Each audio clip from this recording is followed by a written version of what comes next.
What's going on, everybody? It's Matt, aka the Lumberjack Landlord, here with our good buddy Mike Zuber, our resident economist. Wanted Thank to you for have that. you on. Thanks so much for joining us. What I wanted to talk about this morning is we both watch CNBC in the Mhm, morning. mhm. And one of the very interesting interviews has been the CEO of FedEx going around to all these channels talking about their absolute abomination of a number that they posted. Yeah. So I've been doing this a long time, Yeah. about 30 years plus. And his pre-announcement, which is, oh, by the way, 60 days after he told us all was good. Yeah. 60 days ago, he said all is good. The skies are clear. We're good to go. We're going to make $5 a share, or 5.62 or whatever it was. Oh, 62, 63 days later, he comes out and says we're going to make like 240 or 260, half. It's the worst pre-announcement I've ever seen. Just leave it like that.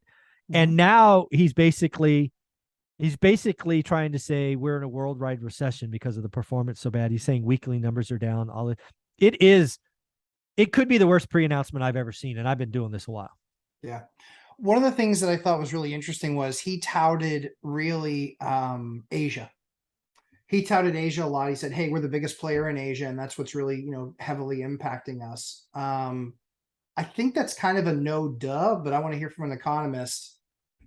Well, I think what was interesting, because again, what he told us is week after week after week, the numbers are getting worse. And that's not an Asia only thing. Yeah, agreed. So again, on my channel, I've been talking about a worldwide recession, the third one we've ever experienced coming. I've talked about Asia, Europe, and then America, US rolling into it last, but rolling into it nonetheless. And that's kind of what he said. Yes. Clearly, being Asia heavy hurts, but he also highlighted Europe and he also highlighted the US. The other thing you've got to realize, and it hit me this morning when I was talking on the daily financial news, when you think about our economy, there are really two aspects of it. There's the goods economy, Yep. stuff. That's very much where FedEx plays. Yep. Right? I call it the cardboard boxes, right? We're getting cardboard boxes at our doors. If you go back and talk about what we did in the early summer, we talked about an explosion in services, experiences. And that is clearly taken off. And again, you don't get experiences and services shipped via a cardboard box. It's not how it works usually. Yeah, not yet. Unless you got some kinky fetish. I don't know. But so that's part of the problem, right? We have seen this summer a clear pivot to services and experience, because what a lot of people are thinking is, okay, worldwide recession, FedEx is crashing, the world's ending. But there is this other component that clearly is, I mean, listen to Expedia CEO, Southwest, Delta, all of these airlines talking about business travel coming back, talk about this coming. So again, maybe the consumer's not as weak as we think they are. It's just, we bought all the flat screen TVs we wanted. We bought all this, we bought all that. So we're doing other things. And oh, by the way, inflation hasn't gone down. So it's going to be really interesting.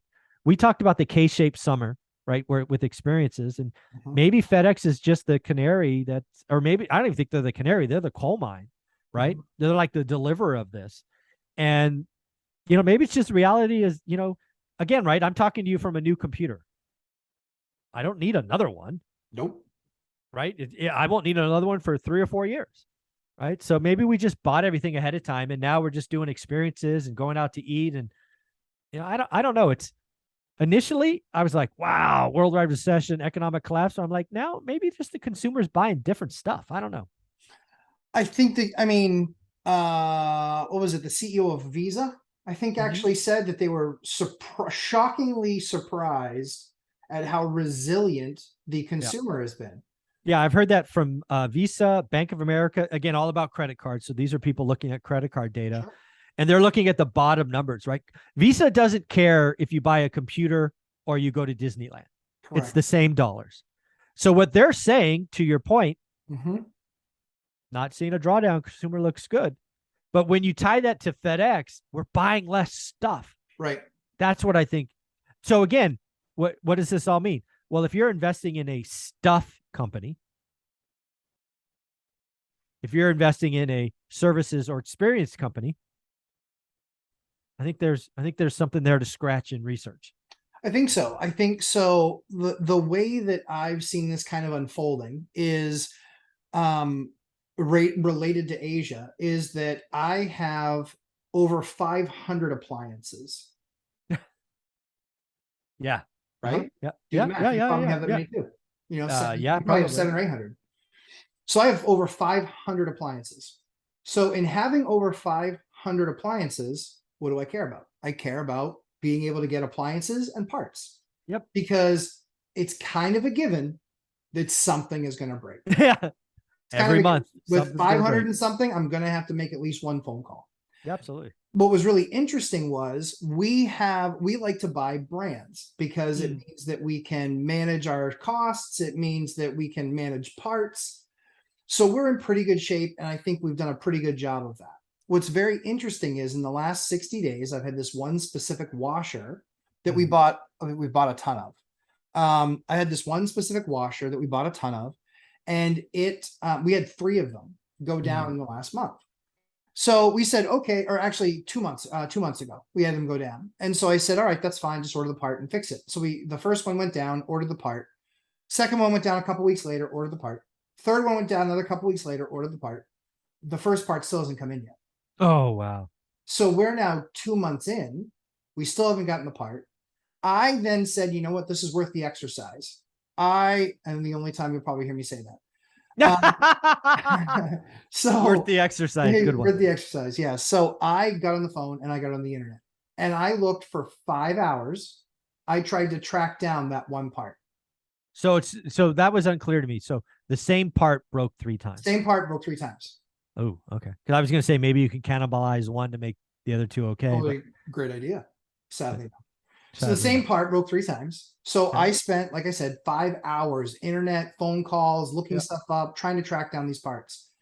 I looked at their biggest resellers. I looked at their biggest distributors. I looked everywhere. And if it's one thing I can do, it's research like that. Because it's a part number. Right. I found one in the entire country. Wow.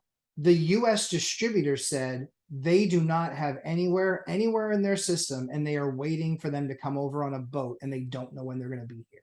Wow, we still have it on the boats. God, that's scary. Mike, I don't know if that part's coming in 2 weeks, 2 months, 6 So months. when do you break down and just I had to buy them anyway. So I bought the one part and got it in. Thankfully, it was good. But we're talking the difference of a $130 part and about $100 and something repair. So $250. I buy nice machines because they're supposed to break a whole lot less, and they generally speaking do. And so I buy $1,000 machines. That's what I put in. They're 1,000 aside. They're 1,000 for a washer, 1,000 for a dryer. Because water where we are is extremely expensive. So I want as efficient as we can possibly get, power efficient, easy to use, larger loads. So you can actually not have to do as many loads of laundry. Like we are thinking all about preservation and convenience for our tenant. I bought 3 new washers. Yeah, you have that was my only, or 2 new washers, excuse me. I bought 2 new washers. And then you bought the part. Yeah. Well, so I bought the part for the now, other. do you warehouse those 2? Yes. Because eventually you get the part and then you're good to, okay, smart. You don't just throw them away. That's awesome. No. What we actually do is we leave them in place and we put the new machine in. And then when we fix the old one, we'll put the old machine back in because then everything there is still matching. And then we'll take those other ones back and we'll put those warehouse them. And we'll warehouse those. Yeah. Yeah, I've done that. Usually, yeah. So usually we're in pretty good shape, but that's the crazy thing is I think that we generally speaking, there were actually deals for Labor Day this year on appliances. I spent $20,000 on appliances this Labor Day, and it was about $24,000, 23 to $24,000 worth of appliances. There wasn't that any of the last 2 years. Oh no! So some stuff is coming through. Yeah. But other stuff like parts are a nightmare because again, they don't make money off of selling the part; they make money off of selling the whole unit. Yeah, it's just priorities. Right. So those parts are going to go in there. So I think that the buying behaviors, to your earlier point, I think the buying behaviors have absolutely changed. I think that people are not done buying stuff, but pushed off buying stuff for now experiences. They're still spending as much as they have been. They're just doing it on different stuff. And like you were saying, that stuff doesn't come in a package or a box. Yeah, the economy is a complex thing. I've never it's going to be wild, man. The next 18 months are going to be just amazing to watch and unfold. So, I'm excited. I'm We've excited. literally had to create space at a garage, and I said we have to have this as a holding spot. And so we have about 6 or 7 appliances in there that are Mhm. waiting for parts, Yeah. and we'll get them serviced and put them back in service, and then take the newer machines and pull those back out, and then deploy Mhm. those when we have another issue. But Perfect. this was nothing that I ever had to do in the past before. I used to have one refrigerator and one stove. That was it, and that's what I Yeah. keep back stock. Yep, yep, yep. Now I've got pretty much an entire kitchen, Wow. plus and a couple laundry rooms worth of stuff, because I need to know that I can pull apart, pull something if I need it. Yeah. That's crazy. It's a Wow. previous cost that didn't exist. So any other thoughts on this one, Michael, and the coming recession globally? No, again, I think we're going to have a global recession. We're going to have the third one of the last 100 years. It's not going to be fun, but it will be full of opportunity. What I always kind of try to walk this line, because again, I don't want to be preaching fear. I want to preach reality. But Mhm. I want to remind everybody that there's nothing truer than you buy assets on sale, hold them long term in a recession or a bear market. And some people will hear that. Some people will do the work. Others will sit on their ass and wait for somebody to scream all clear and never do anything. So do the work, please. Just do the work. You got to do the work every single day. Mike, tell everybody where they can find you, good sir. One rental at a time. And we are doing our live stream at 8 a.m. tomorrow. And then we have the Lumberjacks CPA coming on at 9 a.m. for 60 to 90 minutes to talk about seller financing and how to understand it from an accounting perspective and pitch it to a seller. It should be very powerful. Absolutely worth his weight in gold. I actually asked him for that letter. I said, I need something standard that you can then have the conversation with them, because if I can't get them to understand, I need them to go to an expert and be able to have that conversation so they understand all the benefits to it. And so that's awesome. Awesome. I'm very excited for that letter that he's put together. It should be absolutely fantastic. So, as I always say, we try and create good content for you. Please hit that like button, and as well as the subscribe, and we will cover an amazing house saving deal in the very next video, which I'm excited because Mike and I were able to put this thing together in about 48 hours. It's pretty quick. You're So amazing. thank you for your help. I was looking at it. I knew one of the math numbers was wrong. And it was irritating the heck of me. I couldn't figure out why. Mike was like, "Oh, it's this." I was like, "That's what it is." Right there. That's what it is. So, Mike, we'll talk about that in the next video. Thanks so much. Awesome.